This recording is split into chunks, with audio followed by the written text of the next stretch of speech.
Alrighty, well, good afternoon and welcome everybody. Thank you for joining us today. My name is Andrew Doffney. I'm the Instruction and Outreach Librarian at the New Jersey State Library. And our genealogy librarian, Regina Fitzpatrick, is going to be our co-host for today. And we'd like to welcome you all to this panel discussion on cemeteries in New Jersey in honor of National Family History Month. I'd also like to thank all of our panelists for attending today and donating your precious time to kind of talk about your cemeteries as well as the importance of them and the larger context of genealogical research and preserving memory and things like that. So I'd just like to do a quick introduction of our panelists, but they will do a more proper introduction and kind of give you a little bit of background about themselves and their cemeteries. We have Todd Boyer, who's the superintendent and trustee of Green Cemetery. We have Mort Cohen, who is the vice president of the Greater Trenton Jewish Cemetery Project. We have Linda Gilmore, who's the business administrator for the Nassau Presbyterian Church and Princeton Cemetery. We have Dolly Marshall, who is the historical preservation archivist and research archivist at Mount Peace Cemetery. And last but not least, we have Angela Witcher, who representing the Pennington African Cemetery. So again, welcome all of you. Thank you for joining us today. Just a few housekeeping items to get through before we jump in. First and foremost, we will be taking your questions in the second half of today's program, but please feel free to submit them at any time using the Q&A function or the chat function in the Zoom dashboard. The first part of this program here is going to be some scripted questions that Regina and I have asked to kind of get the ball rolling. But please, at any time, please feel free to submit your questions. There will be a survey available at the end of the webinar, as well as in a follow-up email. If you have time, we ask that you please complete the survey. We love hearing from you. We love hearing your feedback. And it really does help us as we kind of further develop our programming at the library. And if you're looking for maybe some more information about cemeteries in New Jersey, where to locate cemeteries, maybe where to find loved ones buried in cemeteries in New Jersey, the Family Search has developed a wiki entry for New Jersey cemeteries that provides a ton of links, and that's available at the web address on the screen. And we will make sure that that gets sent out in the chat so that everybody can have a link to that. One last thing before we jump in is just a quick overview of the Zoom dashboard for those of you who might not be familiar. This is what your dashboard should look like if you're using a PC or a Mac. If you're using a mobile device, the dashboard is going to look a little bit different, but all of the features will still be there. In the bottom left-hand corner, you have your audio settings. So in case your audio goes in and out, or you're trying to plug in headset and it's not quite working, you can check your audio settings there. If you have any problems at any time, please feel free to hit the raise hand button. I will then send you a message in Zoom and hopefully be able to help resolve any of the problems that you're having. And as I mentioned before, if you have any questions or want to share any stories or anything, you have the Q&A button and the chat button on either side of the raise hand button. You can click them, send us your information. We'll be happy to address them in the second half of the program. So that is everything that I have for you. So it is my pleasure to officially start our panel discussion on New Jersey cemeteries. And so I'm going to turn it over to Regina for our first question. Thank you, Andrew, and thank you again to all of our panelists. We are delighted to have you here, and thank you again for donating your time and helping to enrich the genealogy experience here in our state library community. So I'm going to ask all of our panelists to please tell us about yourself and your cemetery, and we're going to start with Todd at the Green Cemetery. Yeah, my name is Todd Boyer, and I'm the superintendent, trustee, sexton, and secretary. So I hold a lot of titles for the cemetery. Green Cemetery is located in Deptford, New Jersey. Cemetery dates back, originally was a Methodist cemetery, dates back to the 1850s. 1886, Dr. Lewis Green, a resident of Woodbury, actually Woodbury's first millionaire, purchases the cemetery and some surrounding land and expands the cemetery to about 25 acres. That cemetery was in business pretty much throughout the late part of the 19th century and into 20th century, into the probably about into the 1970s. 1970s, you drop off of burials. The cemetery falls into disrepair. They bring a new trustees on board. Trustees sell off about 15 acres of the property to build houses on. And they developed that property. And they left us with about 9 acres with a small quarter-acre property that's detached from the cemetery that contains baby graves, and it's like a potter's field. So you have some residents of Woodbury, late 19th century residents that are buried in that area. We also believe we're about 50 victims of the Spanish flu in 1918 are buried there. So the new trustees took over about 1.5 years ago, started cleaning out the cemetery, removing debris, getting a regular grass cutting schedule involved. So the cemetery is brought back to life. We have about 2,000 residents in the cemetery now, with room for about 1,600 more. We are taking active burials at this time. And just it's been it's an overwhelming effort because you don't have a lot of volunteer work in most cemeteries. And I think everybody on the panel can agree, there's not a lot of money for that type of renovation on a cemetery. You have barely enough to get by, let alone spending money for basic care of the cemetery. Most cemeteries don't have perpetual funds, especially the historic ones that have gone bankrupt and have lost touch with their trustees, and townships take over. And unfortunately, township with their budgets don't have enough money to go around to really take care and maintain the cemetery. So it left up to the residents to join together, and then finding those volunteers, sometimes that's tough. You usually get a lot of excitement when you first enter a project, but once people see a project takes more than one weekend, you have a lot of people that drop off. So you're left constantly trying to get volunteers and trying to raise money and just trying to keep the cemetery from reverting back to where it was when you take over. I think that's it for me. Thank Hope you, it Todd. didn't run too long. No, not at all. Awesome. Mort, could you tell us a little bit about the Greater Trenton Jewish Cemetery Project? Sure. Thank you for enabling me to participate. We're actually not one cemetery, we're several of them. There were just a bunch of concerned guys in the area and a couple 5 or 6 years ago who were very upset about the disrepair of a number of the older Jewish cemeteries in the area. We refer to them fondly as orphan cemeteries because for the most part, the people who were responsible for them, the organizations, just don't exist anymore. And it would bring a tear to our eyes every time we would go down and take a look at those cemeteries. Initially, there were 5 or 6 of them. They were contiguous properties on Pittman Avenue in Trenton. At least one of the cemeteries down there, people buried in there from Flemington, New Jersey. And we couldn't understand why. And after a bit of research, found out that Jews were not allowed to be buried in Hunterdon County back in those days. And they were allowed to be buried in Mercer County. So one of the cemeteries was created down here. We started off with 5 cemeteries that were contiguous, and all of them were Jewish cemeteries. In those days, predominantly the people buried there were Orthodox Jews, and there were certain rules that were applicable to burials there. Both your parents had to be Jewish, or you weren't considered to be Jewish. Some of those rules have flexed a little bit. And over years, we added on at least one other major cemetery. So now we actually have over 2,100 people who are interred in our cemeteries, and they're no longer just contiguous. And we've established some interesting ground rules for expansion. Time doesn't necessarily permit me to get into them right now, but one of the things we were lucky about is in our area, there are still, to put it politely, some people in the area with deep pockets. They're able to kick in money to help restore the cemeteries. And now they're in pristine shape and they look really nice. And we're very, very proud of our ongoing effort for the past 6 or 7 years. Thanks.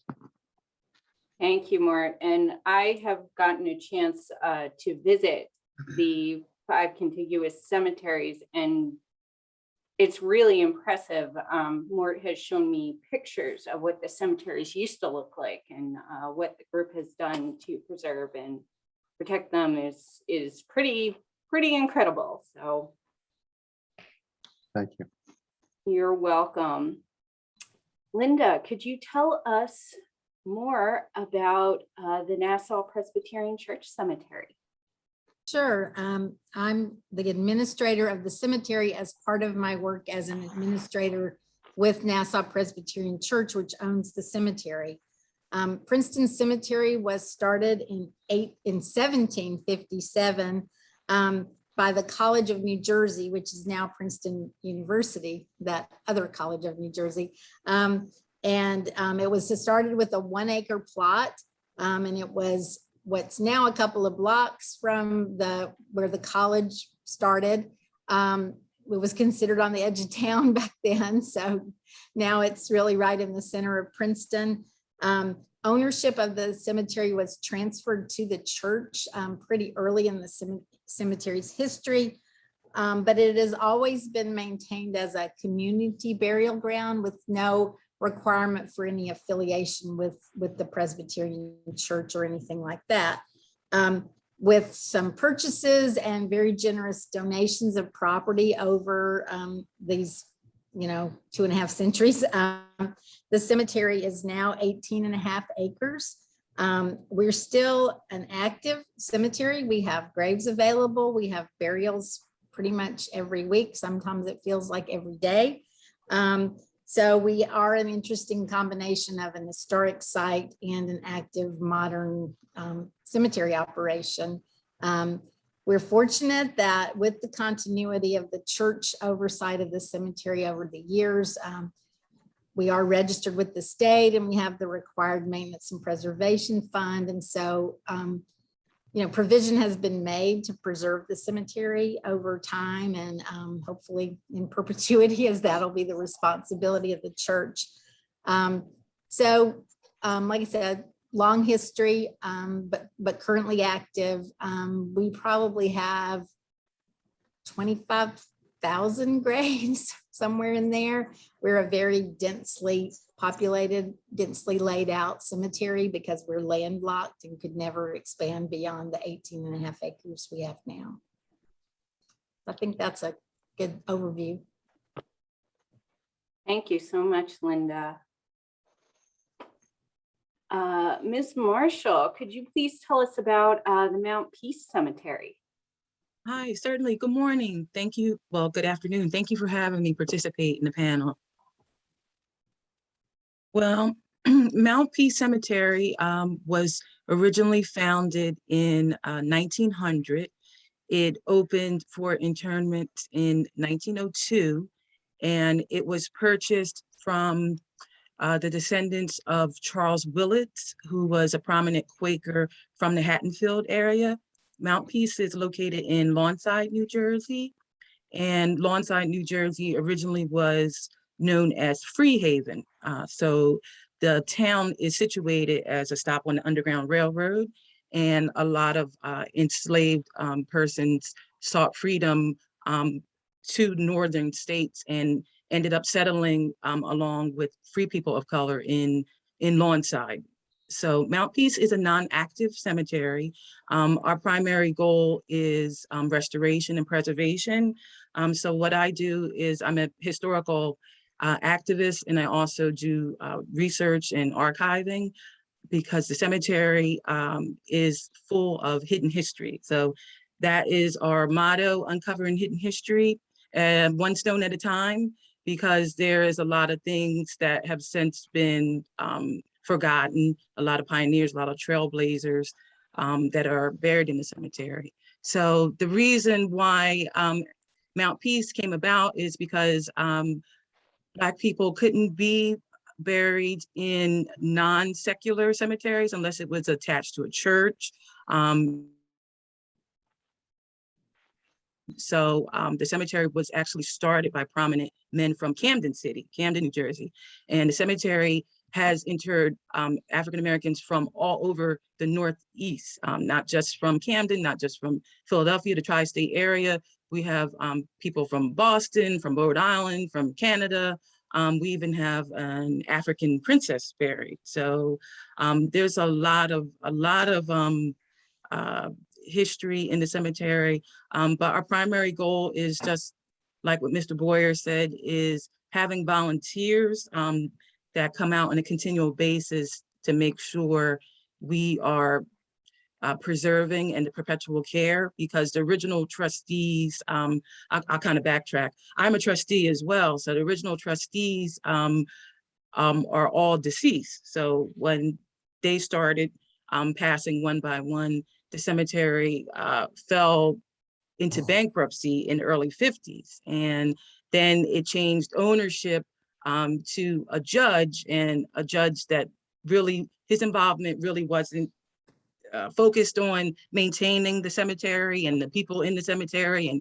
And it wasn't a priority that it was going to be a historical type of resource, or for genealogy resource, you know, that just wasn't thought about in those days. So that judge, to make a long story short, sold a portion of the original 18 acres of the cemetery. Our cemetery was reduced to about 11.5 acres. And then by the late 70s, it fell into disrepair. So with community efforts and probation, correctional facility inmates, and other interested parties, we were able to wrestle the ownership back and started doing the volunteer cleanup. So that's been going on for 20 years. I came aboard in 2018 because I have about 14 ancestors that I trace back to the cemetery.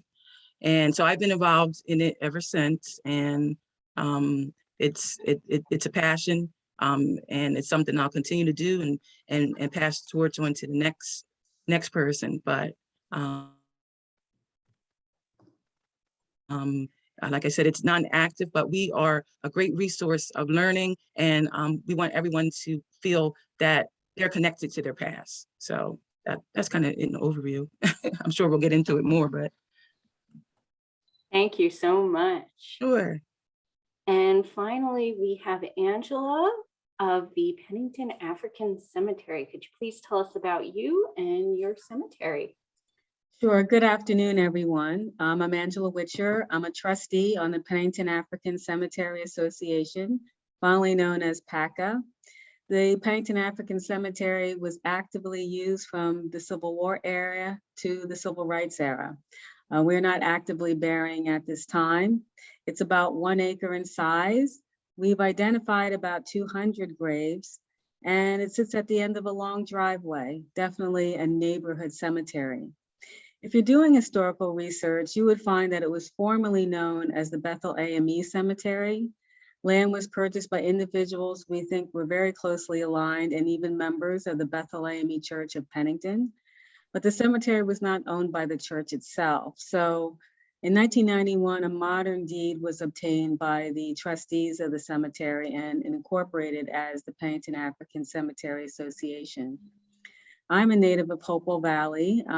Most of my relatives are in New Jersey still.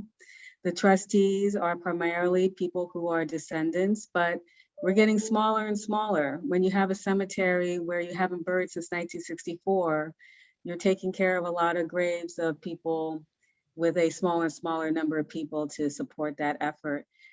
We have reached out and are very much open to working with people in the neighborhood. And I must say, I think that the Borough of Pennington has been extremely supportive of the cemetery over the years.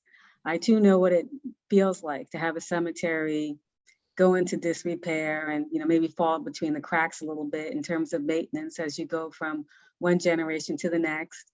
I do need to give a shout out to my father, Albert Witcher, who kind of recognized that little bit of tangled up weeds and whatnot and realized something that had to be done. And him, along with some other people, took it to the next generation, cleaned up the cemetery, and got the word out amongst the locals. And we're still here.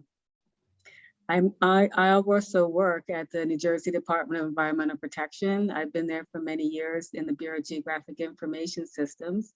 So I've done a lot of support with people in the department. As many of you know, DEP actually manages, historic places. And I got to know from people working there about the historical context of the cemetery, not just so much the personal context. And from that, I suppose I was hooked into supporting it, and glad to kind of follow a long list of people supporting the cemetery.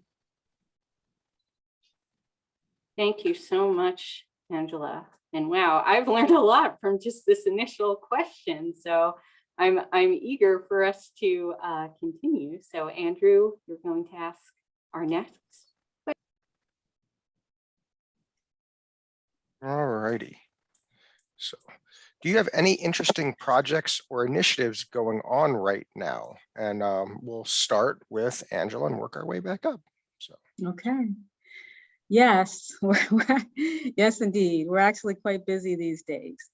We're finalizing an easement with Pennington Borough to use our driveway to access a newly acquired lot that is adjacent to the cemetery that will be set aside for open space. The PACA had lobbied Pennington's Open Space Committee to purchase this newly subdivided lot so that it could remain open. We felt strongly that this was imperative to preserve the historical setting that the cemetery was found in. The remoteness of the cemetery, about 500 feet off of Main Street, down a long driveway, much of it wooded on both sides, really allows visitors to really feel the remoteness of the cemetery and kind of get a sense of segregation, what segregation looked like and felt like in those days. And if you would lose that if you built it up too much around there. So we were very pleased to be able to see that done. Landscape and geography are part of history. Without the landscape and geography, you can lose the history.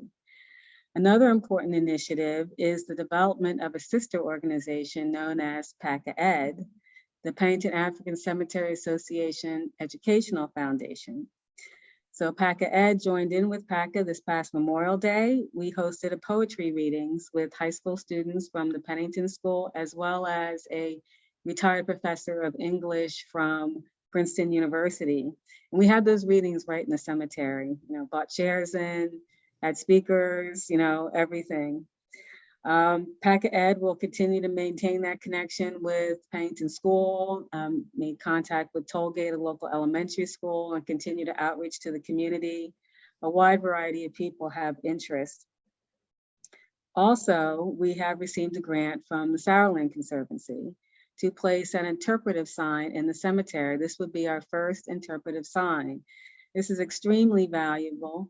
When a person new walks up upon the cemetery, they don't really take in everything that's there. Many of the people buried there could not afford a stone. And if they had a stone, it wouldn't necessarily be granite or, anything very lasting, so to speak. So a lot of people may not have thought there was hardly anybody there, but there's actually quite a lot of people there. So that interpretive sign, which includes an aerial photograph of the cemetery that was taken by Hunter Research with some ground penetrating radar that would allow people to see a map of where the earth was disturbed to know how many graves are actually there. So the addition of that research onto a sign is going to make the cemetery much more understandable to visitors. So we're busy, as all the rest of you are. great. Thank you so much, Angela. Dolly, can you tell us about anything going on at your cemetery? Sure. Currently, we're in our restoration process of restoring our Soldiers Row. Soldiers Row is an area of Mount Peace Cemetery that consists of mainly Civil War veterans. So we have a huge cleanup actually slated for this Saturday, and we have about 60 people coming out. So we're working on that.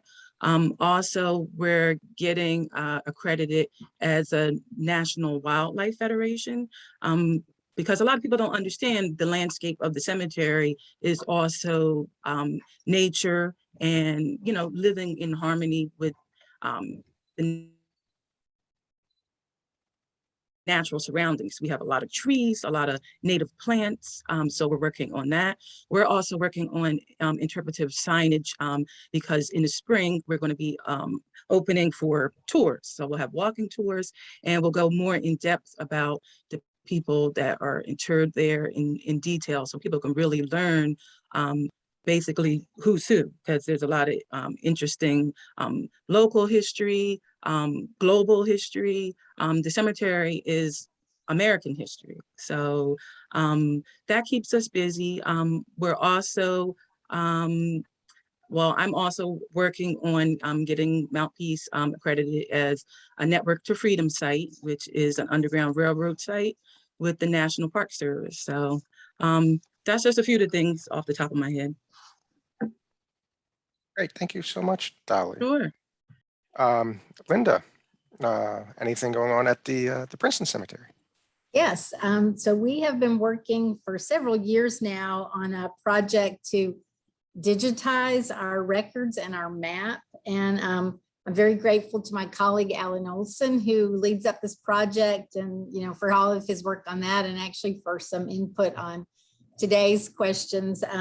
So Alan and his team are methodically surveying the entire cemetery down to the specific grave level detail.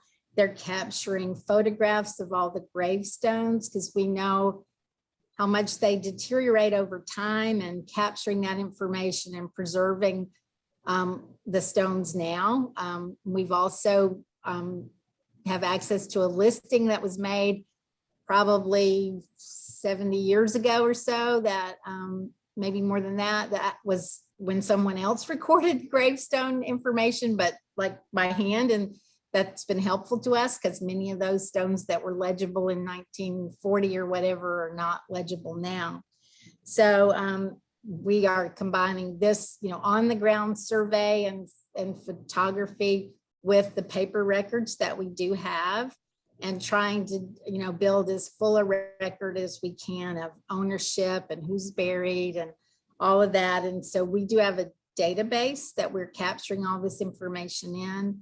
Right now, a portion of our cemetery, that information is uploaded to our website and searchable, but because this is a work in progress, it's not anywhere near the whole cemetery.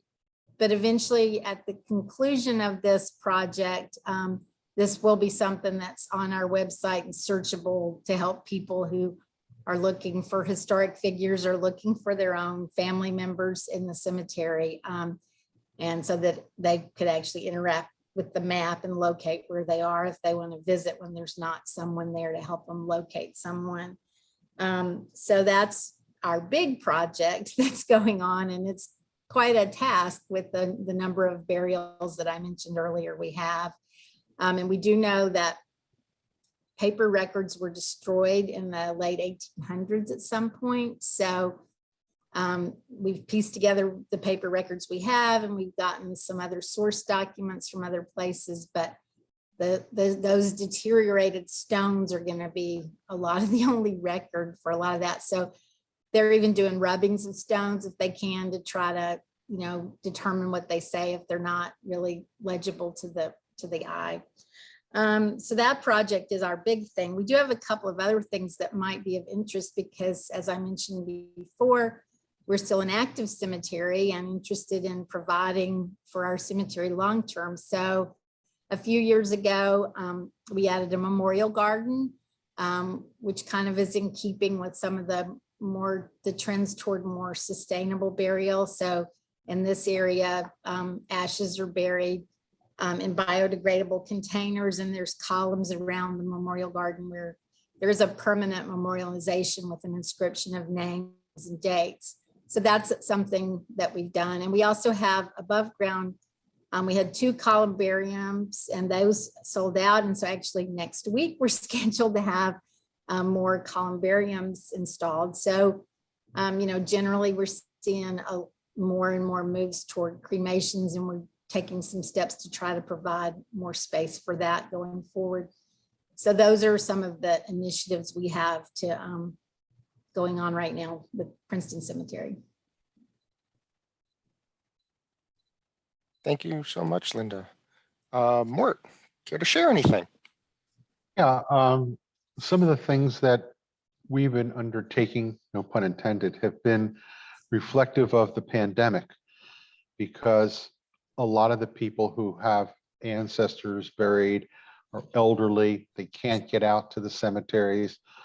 It's very traditional in Judaism to go visit ancestors' graves.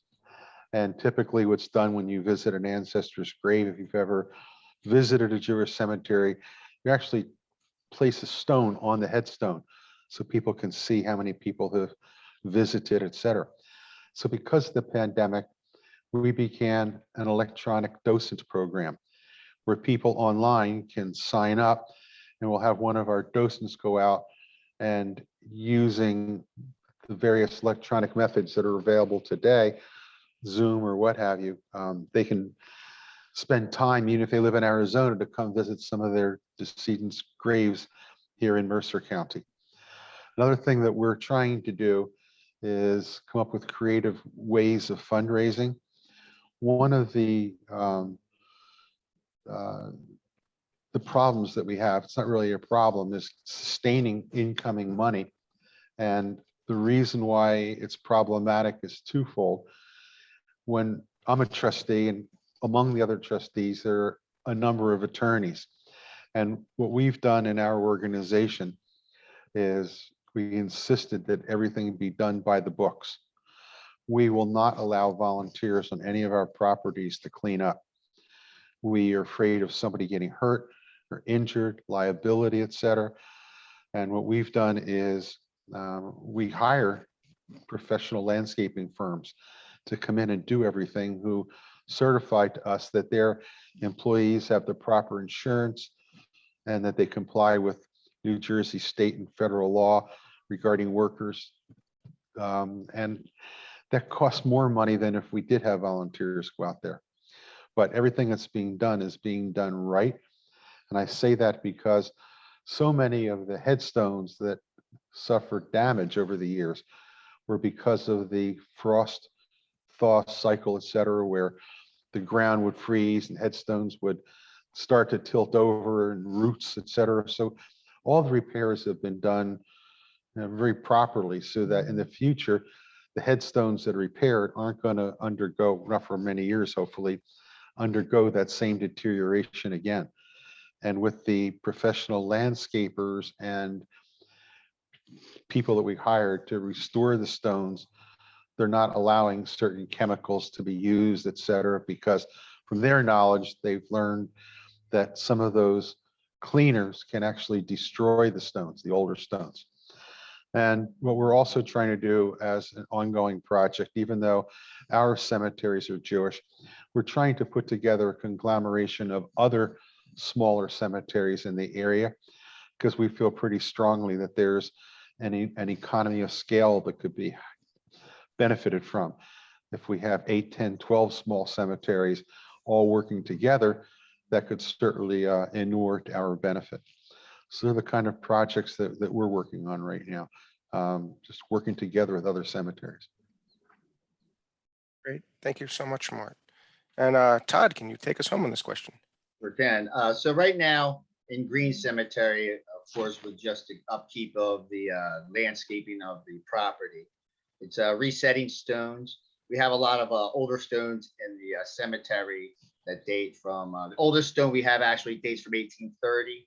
Even though the cemetery wasn't started until 1850, we feel that it might have been a reinterment from another cemetery.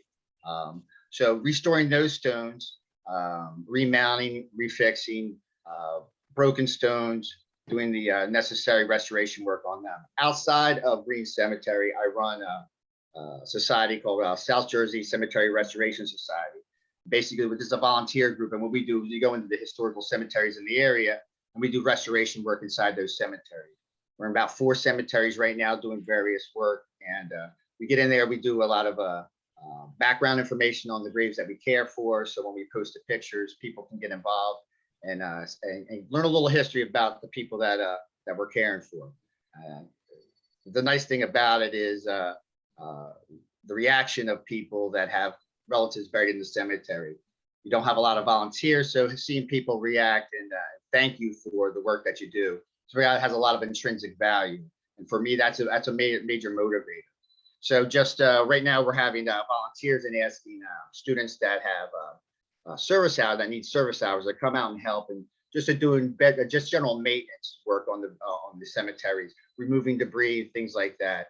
Stone work we leave up to the society to do, as far as make sure that the work gets done right. We're brought up a couple great points as far as making sure no damage is done to the stones, preserving the stones the correct way. That way, future generations will have the opportunity to still view these stones. Same thing with as far as the inscriptions getting wearing away, logging those inscriptions and having those put away in a safe place helps to preserve that energy. Because down the line, there may be somebody looking for that relative. And what's nice about having that information is when you're standing at one grave and you look 2 rows over, 3 stones back, there's that person's mother. And then you look to the left and then you go 2 stones back, that's the uncle and their family. And there's connections back, go back generations in the same cemetery, and have the ability to recognize that and document it for the future. I think it's very important. So the projects and initiatives are always ongoing. I don't think they probably ever end, because as long as you keep digging, you're going to keep finding stuff. So that's what we keep doing. We just put our nose to the grindstone. We have a great lead trustee who does a lot of the work himself. He's an elderly gentleman, but he has the energy of 2 20-year-olds.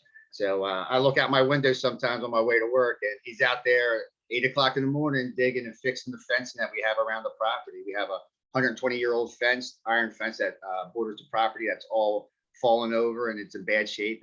And I get out there when I can to help, but he's out there all the time, and he really puts a lot of the effort into it. So thankful for that, and for any of the other volunteers that actually come out and help. We can't thank them enough for the time that they donate. Great. Thank you, Todd. All right, we can move on to our next question, Regina. Excellent.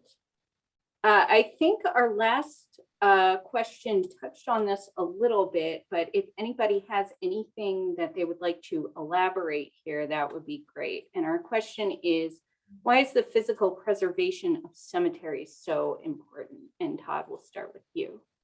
All right. Well, I mentioned a few reasons already, just to preserving the history for genealogical purposes, people looking for the relatives and their ancestors. Fortunately, I have a lot of people that younger people that find that interesting. I think for our Gen Xers, people that are 40 years old, that 70, that's really the age range where I think you find the most interest. I tell you what, Dolly can vouch for this, because I've done some work with her in her cemetery. That the volunteers that we get are usually older people. We don't get a lot of young people out there. But I know Dolly's had Boy Scout groups out to her property to help out. So there is some interest. You just kind of got to, edge them on a little bit. Nobody's going to come to you to help. You kind of got to go out there and ask to help. So when we preserve these cemeteries, you give the opportunity for young people to know where they come from.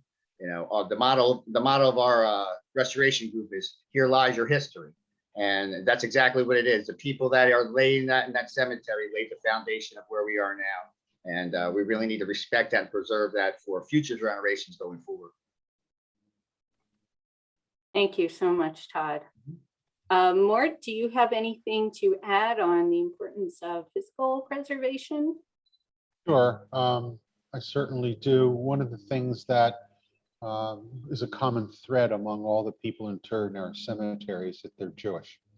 And we have a significant number of Jewish Hebrew schools, day schools, and so forth in the area.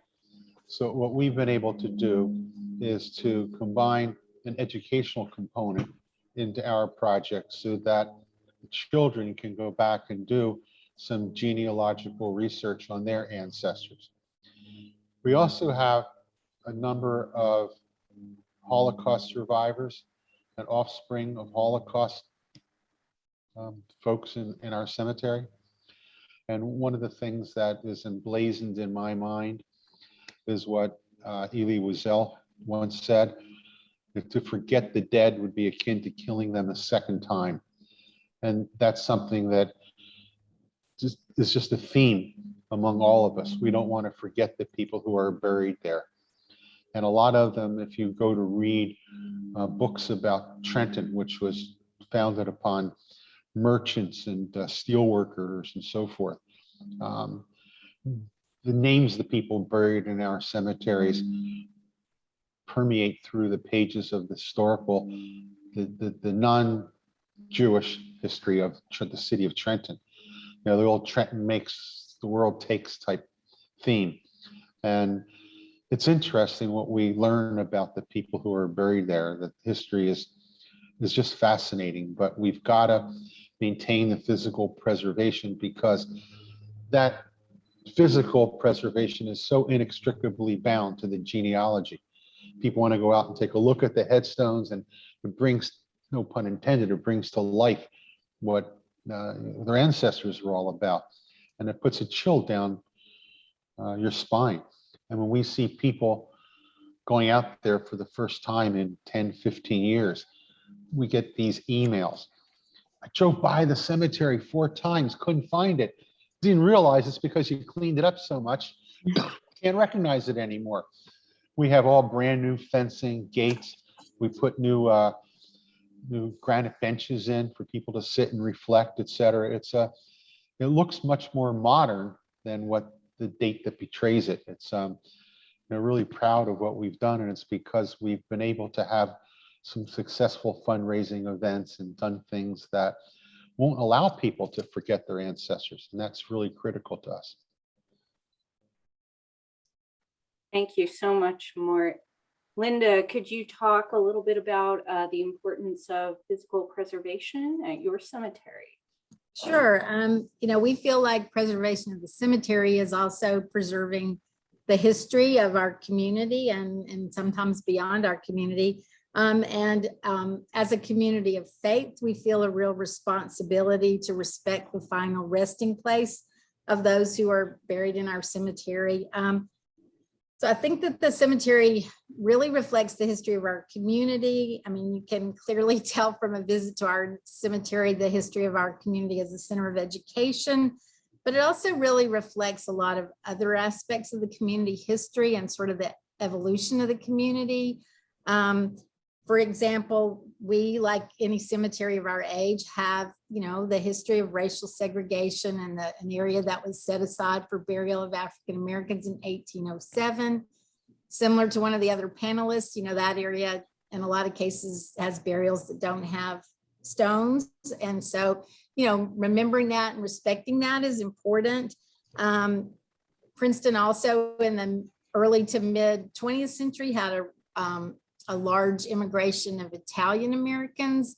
Many of the beautiful buildings that are behind me at the university were built by Italian stonemasons who came over. And you can walk through our cemetery and kind of see, the evolution of that just based on the names on the stones and stuff. So I think, and now our cemetery, since it has been a community burial ground, you see religious diversity with the stones in our cemetery, and, just other communities, other people who've become part of our community. And the preservation of the history. I had a group of children I was showing around one time, and I just that were here from Princeton, and I was like, try to notice how many stones you see that are also the names of streets you walk to school on or whatever, because the same people that have made impact on the community. And things like, somebody referenced earlier knowing that they had folks who died from Spanish flu. We can see in our records very clear uptick in burials in 1918 from that. And like older cemeteries, you'll see a lot of burials of children, and then that kind of tapers off as vaccines become, predominant in the mid 20th century. And we have a lot of folks who have either military markers or notations on their stones. So you can really also kind of see a history of military service and the conflicts in which people in the community serve. So there's so much of history that's preserved by preserving the cemetery. Thank you so much, Linda. Ms. Marshall, could you talk a little bit about why you feel that the physical preservation is so important? Yes, well, the physical restoration is very important because it serves as a tangible representation of history, especially with the younger generation. It's sometimes a little bit difficult to comprehend a lot of information from 60, 70, 80 years ago, even 20 years ago. So I work with a lot of young students of all ages, elementary school, even younger, that come to the cemetery and do things like clean headstones with a baby toothbrush. So it's very important for the preservation because it gives them an outlet to not only connect with maybe other cultures, specifically because we're an African-American cemetery, cultural heritage. It's some families are far removed from maybe where their ancestors were native to. So when you come to the cemetery, it really gives you a sense of the familial connection. So I have high schoolers come and they're very, very proud of the work that they do. So it gives them a sense of belonging and working as a community with all different ages of people. I observe and I really am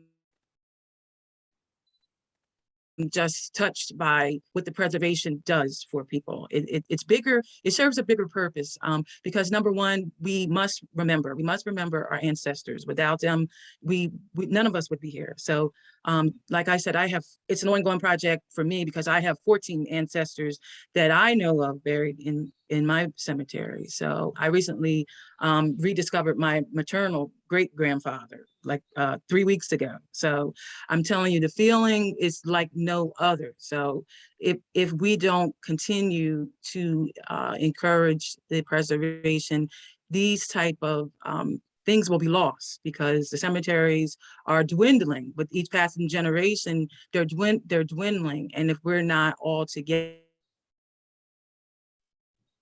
as a community, it's going to be very hard for the next generation to do genealogical research. So that's why it's important. It's important to spread the awareness. I make it fun. I make it fun because I try to connect with the past and the present, and there's a lot of things that people have done 100 years ago that people are still doing today. So for me, preservation is the utmost. The physical preservation is something that we're going to perpetually do. I'm working on doing mapping, databasing. Our burial records too were destroyed. And we only have a partial burial records list. So I'm working to redo that. So it's very important, and I encourage everyone to get involved. Thank you so much. And Angela, could you talk a little bit about your thoughts and feelings about physical preservation and its importance? Sure. Hats off to all the points that have already been made. They're spot on. I would just highlight a couple of different ones. One is very much feel like the cemeteries preserve the legacy of the people who established those communities. There's a lot of migration, immigration. If it weren't for the cemeteries, you wouldn't necessarily know that those people or that community existed. When people think of Pennington, New Jersey, oftentimes they don't think about African Americans, but African Americans indeed helped found Pennington, and they lived in Pennington, in fact, all throughout the Hopewell Valley. So that physical presence of the cemetery really makes a big difference. Also, it's tied in not just locally, but also nationally. I say at least 10, but it's probably closer to 14 or 15 Civil War veterans buried in the cemetery. When you first walk into the cemetery, one of the first graves you're going to see is William H. Boyer. He had a remarkable career. He was at the Siege of Petersburg. He was in one of the first regiments, the Connecticut 29th, that entered Richmond, the Confederate capital. He went on to Texas to advancement of Union troops. and the announcement of the end of slavery, which, we commemorate today as Juneteenth. He was in all of these national events.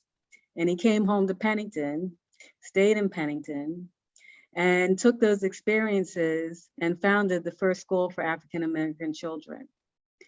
So, and he was their schoolmaster for many years. We see old articles, we found one from 1901. So he was founded the school like in the 1860s. He was still alive in 1901, and they reported on his birthday and who was there. He was very much an important person. And we have other famous people, of course, in the cemetery, but again, that history and that the presence of what your people did, what your relatives did, is extremely powerful, and it keeps a lot of people going, and it's inspiring for our neighbors as well. I should also mention that physical preservation of the cemeteries, particularly when you're a small cemetery like us, coalition with other small organizations is very important. And I hear more talk about that Trenton Jewish Cemetery project. We have also had support from the Stoutsburg Cemetery. Many of the people are related to each other in both cemeteries. That's also historically segregated cemetery up in the Sauerland Mountains. In fact, one of their trustees helped us plant our flag when we installed it several years ago. We're also connected with the Stoutsburg Sauerland African American Museum. And that coalition, particularly when you have smaller cemeteries, are very important for physical preservation and exchanging ideas and historical preservation. Thank you so much, everyone. Again, this is a question that I learned quite a lot from, and there were many touching and very important points made, particularly passing the torch to the next generation and making sure that they are interested and invested so that all of your hard work can continue. Andrew? We have a lot of good questions coming in, so we're gonna do one last one before we take the audience questions. And we're gonna kind of end this descriptive part on this one. What role do cemeteries play in the larger context of genealogy? So Angela, your thoughts on this, please. Well, my thoughts on it, in the busyness of everyday life, we're consumed with the here and now. And in the past, many people were just consumed with survival. Unless there's a reason to document, a lot of times we don't take time to make documentations, and death forces us to do that. Governments now require it, but in some cases, the only death records for people are what you see on the gravestone itself. In other cases, there may be some documentation that the undertakers have saved. But the cemeteries are really those critical spaces that preserve that information that supports genealogical research. I have to say we had an excellent experience with a local undertaker that opened her books. Her family had been in the business since the 1890s. And we found a tremendous amount of information that includes children, parents, spouses for the interred. At PACA on our website, we try to post that information. We do post the information that we have. We know it's not complete. We're constantly working on it, but we do like to share that out. And it's through preservation of the cemetery, our curiosity, learning more about the inhabitants, that we were able to come up with quite a bit of information that would support people interested in genealogy. All right, thank you so much, Angela.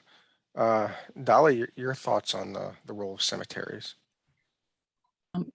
My thoughts on the genealogy, well, it's the thing that got me involved. So I've always had an affinity for history. I'm actually a history major, African Studies major at Rutgers University. But cemeteries to me have never been a scary place. I've always had the ongoing concept of, that it's just another continuation from the physical realm. So not to get too philosophical here, but The part that it plays in genealogy, it kind of touches on the last question, is that it's a physical place where people can go and with a map, withstanding, like our cemetery, we're still in the process of mapping, and our restoration is actually restoring 3 acres of a portion of the cemetery that was overgrown for many years. So that's where my priority is to really get into the older areas of the cemetery. We have a baby section, and we have some of our older stones are in the late, I would say, 19th century, even though the cemetery opened in early 1900. So the genealogy gives people a way to find their ancestors. I'm still finding my ancestors. Like I said, I found another ancestor a couple of weeks ago, and that was through restoration and literally getting on my hands and knees and digging. So that's how you're going to find, your family members. We do upload things, but it's an ongoing process. So it's not, infinite. It's not complete, because we're out there working pretty much every day and adding to our database. But my hopes is that I can share with other people finding that long lost ancestor. Because it's nothing like it when you find that connection of your grandparents, your great grandparents, your great great grandparents. I have 4 generations on my mother's side that are buried in Mount Peace. So it's just amazing. So the genealogy is crucial. It's crucial because it ties us all together. And I've also, people will find people that they're related to that they didn't know they were related to. So it's just an amazing, amazing thing that it's really going to keep the preservation part of the cemeteries going into the next generation, is the genealogy. So that's my thoughts on it. Thank you, Dolly. Linda, do you have anything you wish to share? Yeah, a lot of what Angela and Dolly just talked about resonates. I think we have a lot of areas where we have larger family plots, so you can really kind of, sometimes I joke, like when we're researching these, it's like, okay, we just need to draw the family tree and we can figure out how people are related. And so it's always fascinating to me that the history of families that can be revealed by the cemetery. And sometimes the stones will literally say on them, wife of, husband of, child of, there's often you can get the family connections right off the stone, or you can get it by figuring out, that this plot is all an extended family together. So it can kind of be that thread that you can help somebody pull to make those connections. And I agree that it really is very gratifying to me when we're able to help somebody. We get a wide variety of questions, with the history of our cemetery. We get everything from somebody who's trying to, document that they can be in the DAR or whatever, to somebody who, is now 40, 50 years old, and their parents had a child that died before they were even born, and the parents weren't able to mark the grave, and that's bothered them all these years. And these adult children are trying to help them find that. And in some cases, those baby graves weren't, well documented. And through our research, we're able to figure out, and we've actually helped some families, permanently memorialize a family member that's really just, a generation ago, not ancient history. So it's very satisfying. I think it's very important. I'm somebody who really likes my own family history, though it's not here in Princeton. So I think that that's a fascinating and really rewarding part of the cemetery preservation is helping folks make those connections. And I've even, sometimes we are able to learn things because of people who contact us looking for their ancestors in our cemetery. And I've even connected a couple of, folks who were looking for the same ancestor, but they were far apart on the family tree now. And they connected and shared some research and stuff. So that's really a kind of a fun part of our work sometimes. Thank you. Thank you, Linda. We'll go to Mort now. What is As I your thoughts alluded- on this question? Yeah, as I alluded to earlier, the computers have done, not just because of the pandemic, but they've done a lot to help us doing genealogical research. And I think that the cemeteries help rope us back in to not only look at something that's abstract, like records, but rather look at something that's physical, where you actually see where your ancestors were buried, and it loops everything together. One of the things that we've done, this is sort of on a tangent, but whenever anybody gives us a donation, we also offer to help them with their genealogical research. And every time someone gives us a donation, whether it's $20, $200, or $2,000, or sometimes we've got one $20,000, we make sure everybody gets a handwritten note. Every person thinks that if it's a $20 gift, that their gift is as important as a $15,000 gift, and everybody has to feel wanted. And if anybody wants to volunteer to work on the project other than doing physical labor, we find a job for them to do. And it's very meaningful that people, feel as though they're shareholders in these things. And that's what we can do by using the cemeteries in that regard. Great. Thank you, Mort. And Todd, can you share your thoughts, please? Yeah, so cemeteries, I think, play one of the biggest parts. I do a lot of genealogical work. I do a lot of trees. I've probably done about 3 dozen trees, including my own family. And when you stand in front of an ancestor stone and you see their born date and their death date, it's either going to end the circle of the research or it's going to begin it. Because even though you know the dates at the beginning and the end, it's that little dash in between those dates that is representative of somebody's life. So the time that you spent in the life that you live is represented by the dash. And for us amateur sleuths, it's up to us to find out what that dash is and what made up that dash and what that life was about. In my cemetery, you have a lot of the leading members of society in Woodbury. So you have a farmer that's buried next to a councilman, who's buried next to one of the ex-governor of New Jersey. So you have all that connection, and you can see how the community is connected. The community is connected within the cemetery. I think Linda made a great point when she mentioned the information you can garner off the stones. Not so much the newer stones as the older stones. You do find out mother and father. You do find out a husband, son, daughter that's buried there. You get that information. But there's also a lot of other things that are on those stones. You have a lot of symbolism. Whether it's, with the older stones, you have the finger pointing towards the heaven, or a willow tree, a broken vase, or a broken rose. All those symbols have meaning to the person that carved them or had it carved. And it's important to know what those symbolisms mean on those stones, because it helps you connect to the person that is interred in that spot. Recently, I've been doing a little bit more research on the actual carvers of stones. On a lot of the older stones, in the bottom of the stones, you'll have initials of the carver of the stone. And then you can find out a little bit more about that person. So the research really never ends if you don't want it to. I mean, there's always a connection. There's always a path to go down. Once you open that door, it's kind of hard to shut it. So, just finding out a little bit more about the community and about the people buried there brings you in touch with the people that you're caring for. And again, it adds to that intrinsic value for the people that are involved.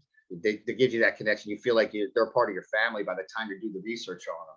And you see their life from the time they hit the first census until you're reading their death record, and you get to learn about it. And you actually live their tragedy. You see, in 1880 they had 5 kids, and in the next census they had 3 kids, and you wonder where the kids went. Maybe somewhere in that cemetery the answer's there. And then it's up to us to keep finding those records and keep doing the work for others to take advantage of later on down the line. Great. Thank you so much for sharing your thoughts, Todd. So we're going to start now taking your questions. And in the meantime, we are going to skip some of the scripted ones, but here's some contact information for the different cemeteries. So if you have questions about ancestors, you have questions about volunteering, you want to reach out for more information, please feel free to contact the different cemeteries represented today at these addresses. So Regina, do you want to kick us off? Sure. Should I start with chat questions or Q&A questions? You can start with chat, since that was, we have some from close to the beginning of the program. Okay, excellent. What computer program do you use to harvest your genealogical data? And Linda, I noted, I remember that you had mentioned that you were specifically creating a database. Could you talk a little bit about that in response? Sure. The database we use is called Symbase, and it's a data, it comes from a company called Legacy Mark. So we have to build that. I mean, so, and it's something we've had for a good while, but then it wasn't necessarily used very thoroughly until probably, I don't know, the last 10 years or so. We really made sure we get all the current information in there very accurately. And then we've been working on this project to preserve the other. We actually use Ancestry sometimes to help us when we're trying to figure out connections. So, you know, we tap into other resources that way. But our specific database is a product called Symbase. Okay. Does anybody else, I know that other organizations are probably compiling information. Does anybody else have a specific technology they use or would like to recommend for building a database? I think that some of the ones that are offered, like Ancestry.com, MyHeritage, although they're paid sites, they do offer a wealth of information.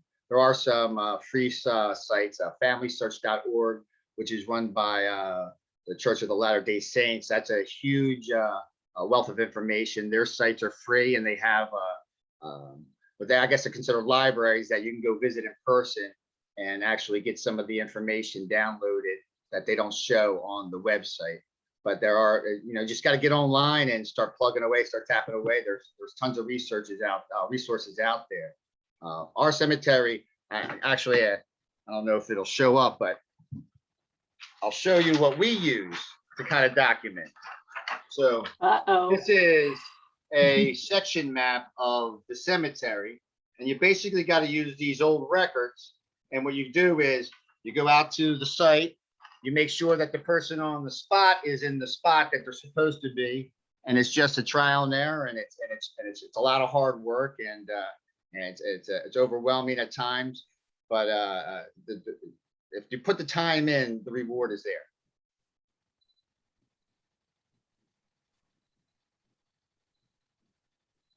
Okay, wonderful. Well, thank you, everyone. Do you want me to do the next one too, Andrew, or do you want to? I can ask this one. Okay. Somebody was having problems locating records of a cemetery that belonged to a church. The church is now gone. The records were transferred somewhere else, in this case, a law firm, but they're having trouble finding or contacting these places where these records have transferred. So does any of our panelists have any advice how to obtain these old records when the church or corresponding organization no longer exists? Historical Society. That's why my first stop would be the Historical Society. A lot of times when cemeteries go defunct, they do pass off records to the Historical Society. A lot of our records for Green Cemetery are at the Gloucester County Historical Society, and that are able to be reviewed by the public at any time. So that would be the first stop. And then personally, I would hop on newspapers.com and start researching, typing in the cemetery name to see if there was ever a newspaper article ever written about when the cemetery went down, where the records might have gone. They may have information in those newspaper articles also. So that would be the Historical Society would be my first stop. I would say, as somebody who knows more about church affiliated, depending on the denomination, there may be a denominational historical society that might have gotten records. I know for the Presbyterian Church, the Presbyterian Historical Society is actually in Philadelphia, and many records of churches and their cemeteries, I think, are archived there. I would assume that other denominations have similar things. So if it was a church-related cemetery, you might also try, the denominational affiliation and see if you can find something that way.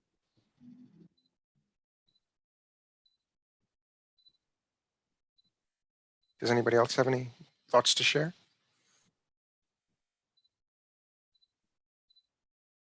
Virginia, you can ask the next question. All right. We have somebody who is asking about the tech initiatives. Several people, and Angela, I'm probably going to direct this one to you since you're involved in DEP and specifically the GIS agency. GPR is something I've always been interested in, and I have been personally playing around with LIDAR, and I don't know if that's LIDAR, Michelle, or not, or if it's just by the letter. LIDAR scanning to read faded inscriptions. Are you working with universities, volunteers, or professionals? Are these trials or grant projects or all of the above? And Angela, like I said, since you probably know what this stuff means, I'm going to start with you.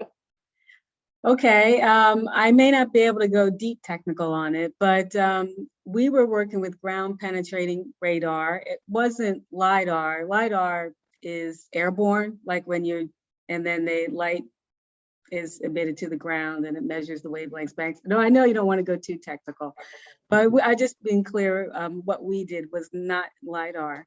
So we worked with Hunter Research. It was a generous donation of time and resources. Hunter Research is in Trenton, New Jersey. You may be familiar with them. They're on West State Street. So basically this was quite a few years back. So they pulled the, machine behind a lawn tractor over a section of the cemetery and sensed those areas where the land was disturbed. So those areas that the land was disturbed, you can intuit are probably where graves are. And then when you look at the map of that, you see them lined up. So they're definitely graves, the way they're spaced out and lined up. The technology, we could stand to do it again because the technology and the map output is even better. And there's actually a section in the back of the cemetery that we didn't even get to. So that was informal. It wasn't a formal grant process, but it was like having a grant with an archaeologist interested in the cemetery and interested in doing some work there. I would mention they also did some work using drones to fly over and looking at how using drones to map cemeteries can be utilized as well. So they've been a great partner over the years. Excellent. Todd, I saw your, extremely fancy technical cemetery mapping spec. Yes. Is that the level of technology everybody else is using? Are there other technologies that might tell us a little bit more about, what everybody else is doing? And I'm sorry, I worded that very clumsily.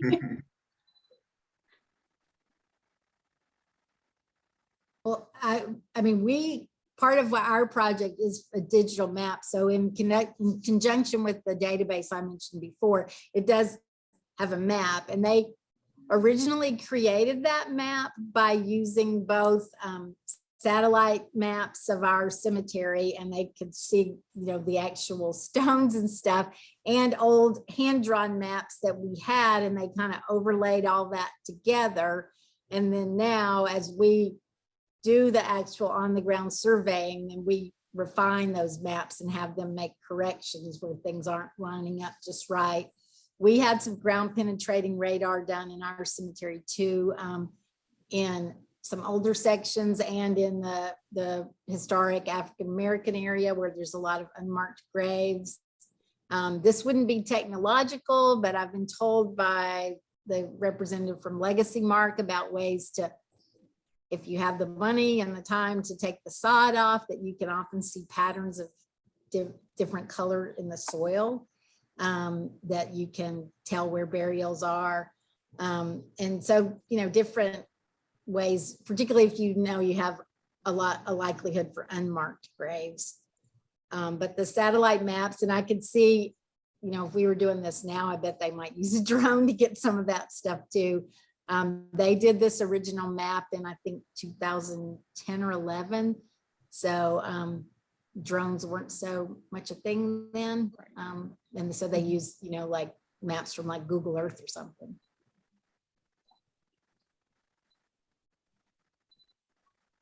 Wonderful. Thank you, everybody. Andrew?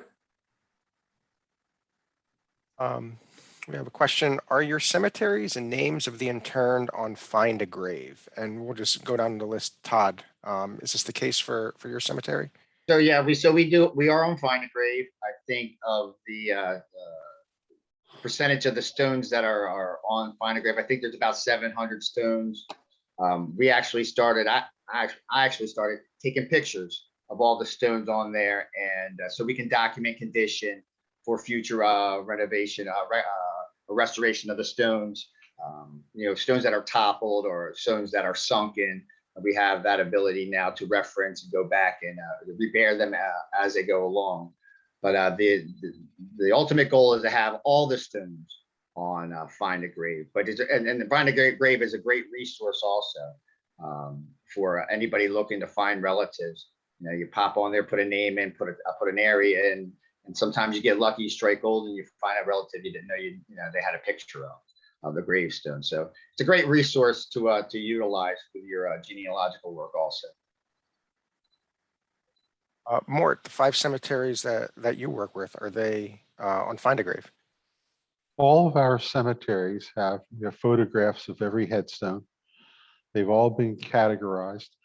And again, we're Jewish cemeteries, and there are several Jewish genealogical societies that are worldwide that have an effort to photograph and categorize every Jewish grave in the world. And that they've gone pretty far in that regard. So the answer to your question is, yeah, we're on every digital resource that we can find. Thank you. Again, if you like, one thing I yeah. wanted to just get back to that might be of benefit to some people. We're talking about the ground radar. A number of years ago, before drones, et cetera, when I got involved in one very old Workman's Circle cemetery that had its roots up in Flemington, New Jersey, as I mentioned earlier. I went down to Fort Dix. It doesn't exist anymore, but I got the Jewish chaplain to help out and assign some folks to come out here with ground penetrating radar who helped us to categorize, to locate the graves that are there.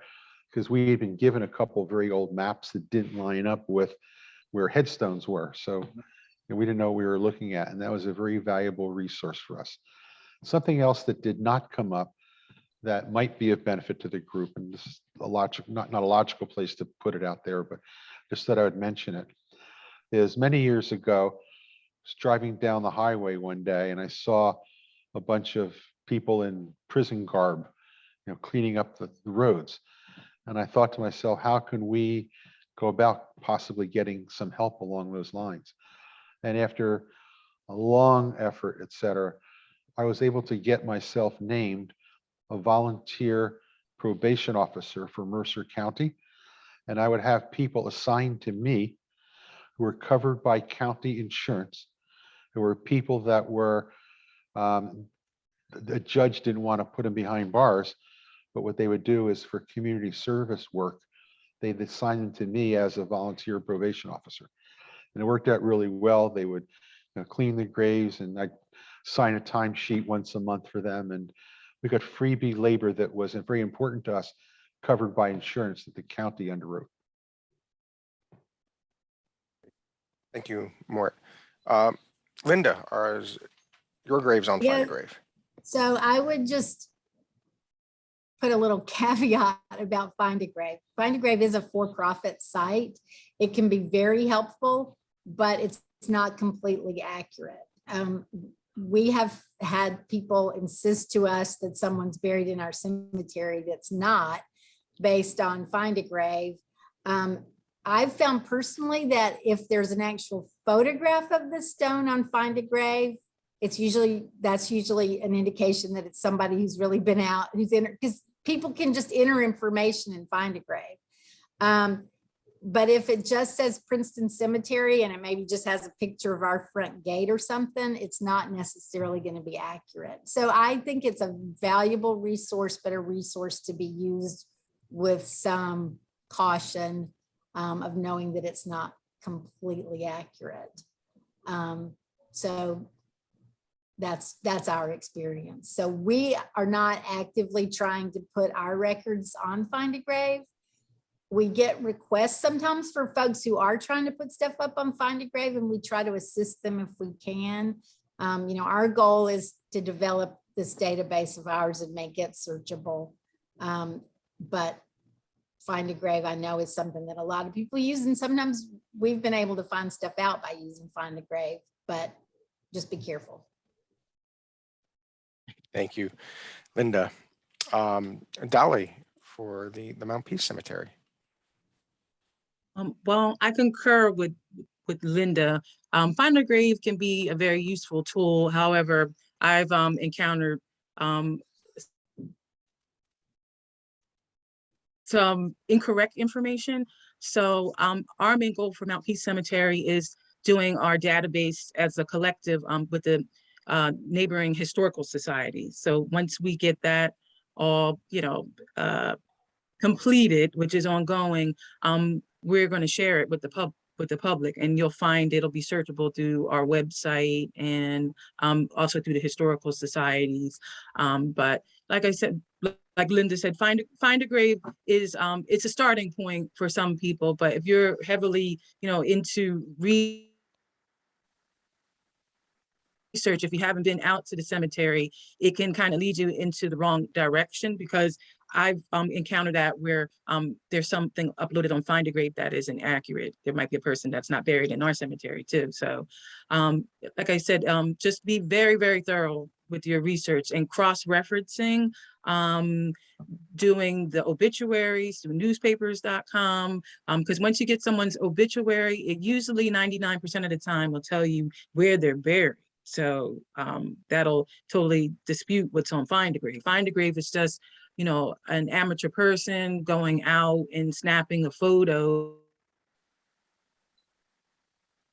of a headstone, if there even is a headstone. Like in our case, there's not a lot of headstones.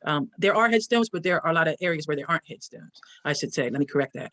There's some areas where there aren't headstones. So Find a Grave is not very useful in that situation. So our main thing is come to our website, join our newsletter. Our information is, we're willing to share it with the public. It's an ongoing process. Thank you, Dolly. Angela, for the Pennington African Cemetery, Yeah. you want to Find a Grave? Sure. Yes, a volunteer, we don't know who they were, but they came in and they took pictures and they posted on Find a Grave. So we're very thankful that someone obviously took an interest and, just kind of did a good deed without being asked and without making themselves known. They just kind of put us out there. So that was very nice. It's interesting what you said about accuracy. I appreciate you mentioning that. I hadn't thought about it. I hadn't looked at it from that lens, but so I'll take another look at it, but it was great to have it out there. My son actually did an Eagle Scout project and he posted to Billion Graves. So we're on Billion Graves and we're on Find a Grave, along with my nephew. I guess I have to do a shout out to both of them. Thank you, Angela. And somebody in the chat did say that you can compare Find a Grave and Billion Graves together and see if the information matches. So that's a great idea. Regina. Yes, I would just like to make a note regarding Find a Grave too. Please note that a couple of our panelists specifically mentioned that they, who are involved with this cemetery, went on and, put the information into Find Graves. If you know the organization is the responsible party for uploading the graves, that information is probably good and accurate. However, if it was just a visitor to the cemetery who is not affiliated, yeah, you may want to be a little bit more careful and visiting organizations' websites, signing up for their newsletter, like Linda and Dolly both mentioned, is a great way to ensure that you are getting 100% accurate information about who the cemetery residents are and where they are buried. Okay. That is my genealogy librarian caveat of the day. It's nice. I mean, sometimes you can tell if you look at the person's username, it will tell you their affiliation and it will make it clear that they're associated with a particular cemetery.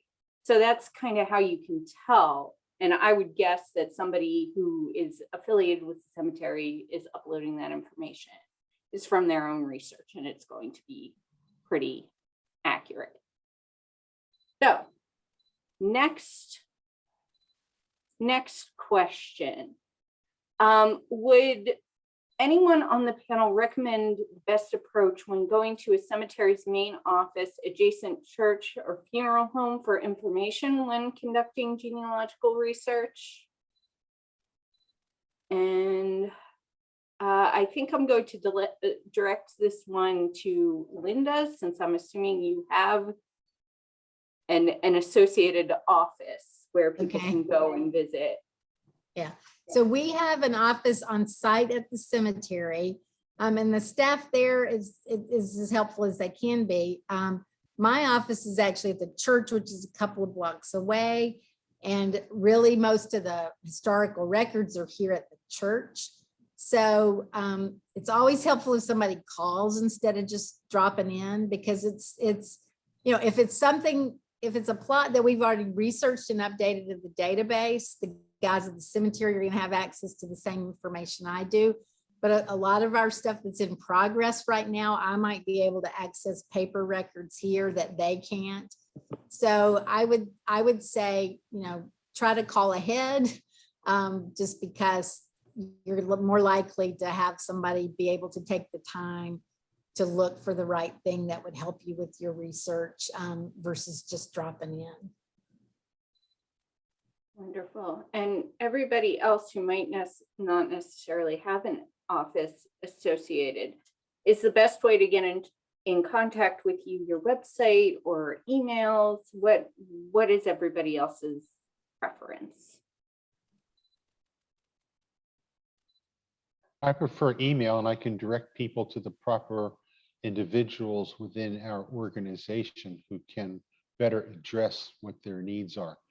Like, I have nothing personally to do with the genealogy aspect of cemetery management. I'm there more for the fundraising, the administration, the coordination, but we have a team of people who takes care of genealogy, other people who do most of the fundraising, et cetera. So if they direct questions to me, I can point them in the right direction.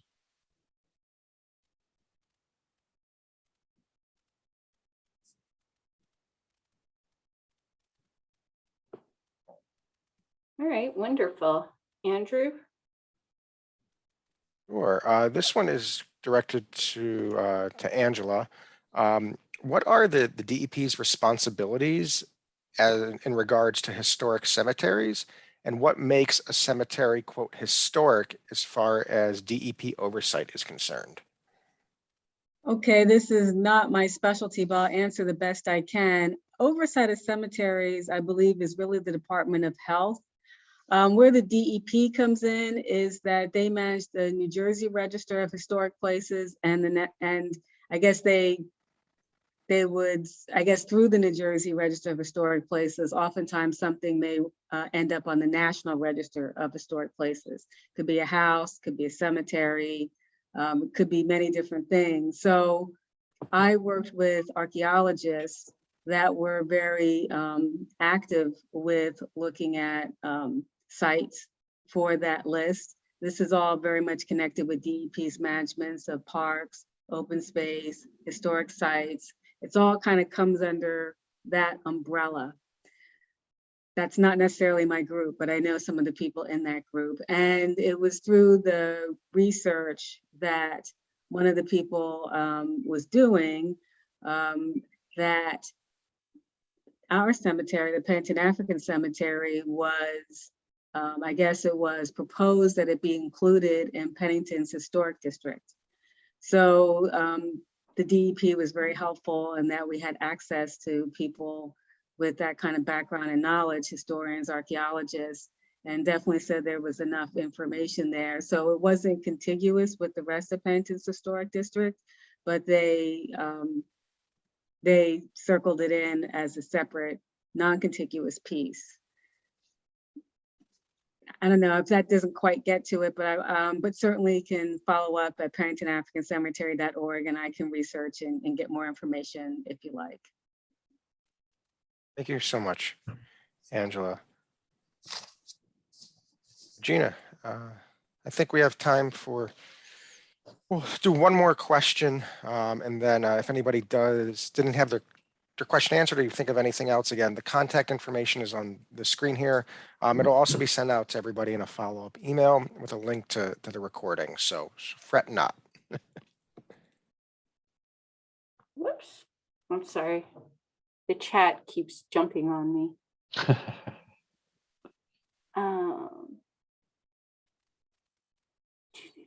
Okay, Todd answered that one.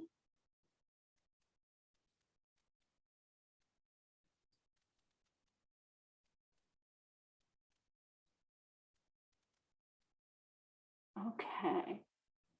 Todd, somebody has relatives in Camden Cemetery that the city has taken charge of. Right. I think that's Evergreen Cemetery, I believe is the cemetery. Yeah. That's an old cemetery. Say again? He says that he found some of the family headstones, which are covered in moss. How would you go about cleaning that off safely? And maybe Mort has some ideas about this from working with professionals as well. So, so as far as when it comes to cleaning graves, it really depends upon the material the headstone is made out of.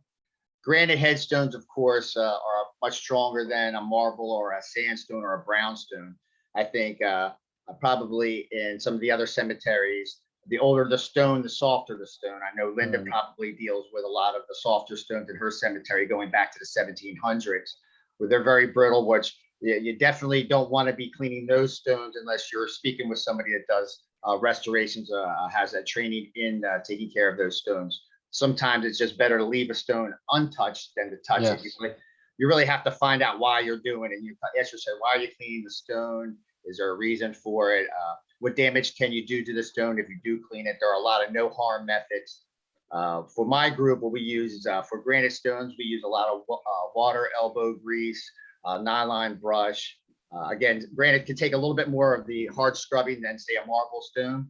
Marble stones, you'll use a lot softer brush. If you even use a brush, scrapers to remove moss, we use a wood scraper or a plastic scraper. No metal touches the stone. You don't want to further damage it.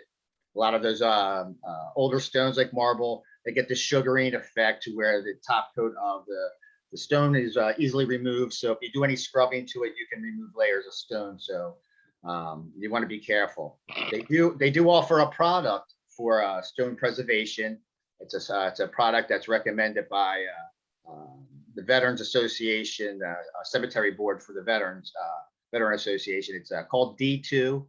It's a little bit of an expensive biologic, but it's really helpful as far as just being able to spray it onto a stone and walking away. In 6 to 8 months, sometimes, and a little bit longer, you can come back and the stone is completely free and clear up on the biologic that's on the stone. So my recommendation is read. There are tons and tons of groups on Facebook that give pointers. There are many videos online. There are workshops in most states that offer workshops. But I would do your research about how to do these things before you actually go out and do them. But yeah, if you can do it with the less harm possible. That's the way you do it. We definitely use D2, and I would say the National Park Service at nps.gov actually has information about stone cleaning, and I've actually read there about D2 just in trying to make sure that it was something safe to use. I was referred to that website by somebody with an historic cemetery in Atlanta that I visited to do some research. And so there are resources, and I figure something through the National Park Service is not a commercial site trying to sell something. So I found that information helpful.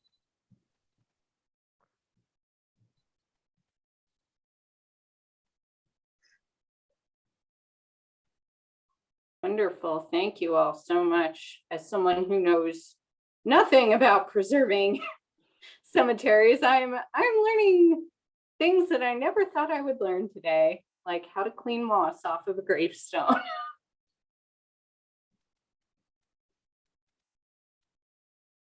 Alrighty, well, if anybody does have any questions that didn't get answered, please feel free to reach out to the individuals. You can reach out to, again, myself or Regina as well, and we'll be happy to pass along your questions. I'd just like to thank all of our panelists for graciously donating their time today to share a little bit about the importance of cemeteries and the work that's being done throughout the state in regards to this. Is something that constantly goes underappreciated. So I would like to extend my thanks to them. And I'd also like to extend my thanks to all of our attendees today. Thank you so much for joining us, for celebrating National Family History Month with us.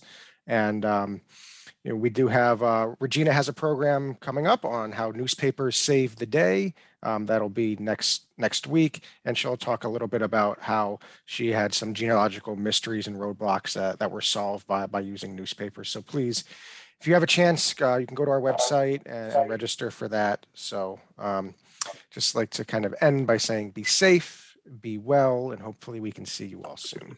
Andrew, if I could just add one Yes. thing. Nobody extended thanks to you and Regina. You guys are the ones who put this together, and it's only thanks to you and groups similar to yours that let our work be better known to help us get people to work with us. So thank you so much. You did a yeoman's job, and I really appreciate it. No doubt. Here, here. Thank you. Thank you, guys. Thank you, Thank you. everyone.